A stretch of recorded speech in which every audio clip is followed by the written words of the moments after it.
يا وجيه الدين والكرم. The month of Dhul-Qa'dah and the month of Dhul-Hijjah is coming up. Now, the month of Dhul-Hijjah, as the title suggests, is the month in which the Hajj is performed, and there are special blessings for the first 10 days of Dhul-Hijjah. And those blessings have been highlighted in many hadith. The Prophet ﷺ used to place special emphasis on the days of Dhul-Hijjah, increasing the takbir, the tahleel, the tasbih meaning subhanallah, tahleel, la ilaha illallah, takbir, Allahu Akbar, tahmeed, alhamdulillah, in these specific days of Dhul-Hijjah. The Prophet ﷺ, he mentioned about these days, he said that no deed is better in these days, no other deed is better than those deeds which are done in these 10 days of Dhul-Hijjah. The Sahaba asked them, Walal jihad fi sabilillah, not even jihad fi sabilillah, not even striving in the path of Allah subhanahu wa ta'ala. They knew what the virtue of striving in the path of Allah was, and that was huge. The virtue of striving in the path of Allah was huge.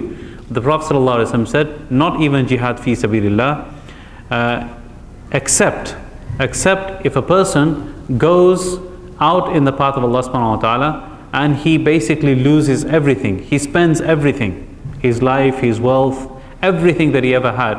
He spent it and he comes back with nothing. That person, maybe his deeds may be better, but otherwise the good deeds which are done on these 10 days of Dhul-Hijjah, they are the most virtuous of deeds and they are most rewarding of deeds.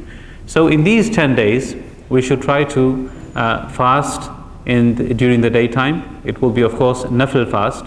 And at night, we should try to make qiyam and get up for tahajjud and make dua as much as possible. And especially the people who are going for Hajj, it is obviously a virtue for them, a special virtue that they're getting. They are going to be, these 10 days, they're going to be out in a very special situation, which is performing of an obligation on one of the 5 pillars of Islam. So they need to take that opportunity to make sure that they don't waste that opportunity and make sure that they worship Allah subhanahu wa ta'ala as much as possible in those days too. Now specifically, on the 9th of Dhul-Hijjah is the day of Arafah. And the Prophet ﷺ said about the day of Arafah, صوم يوم عرفة أحتسب على الله أن يكفر السنة التي قبله والسنة التي بعده. That I hope that the fasting on the day of Arafah, which is the day before Eid, I hope that fasting on the day of Arafah, it will forgive the sins of 1 year before and the sins of 1 year afterwards. Okay, so that is such a rewarding thing that a person can do, is to be fasting on the day of Arafah, and that is basically, very, very simple to do. 1 day of fasting and yet so much reward. So we should try to make a point of doing that also. And during the days of Tashriq, which are the days of Tashriq, which are the day of Eid itself and 3 days after that, we need to increase the takbir as much as possible. Takbir al-Tashriq, which is Allahu Akbar, La ilaha illallah, Wallahu Akbar, Allahu Akbar, Walillahi alhamd, after all the salawat and in general also.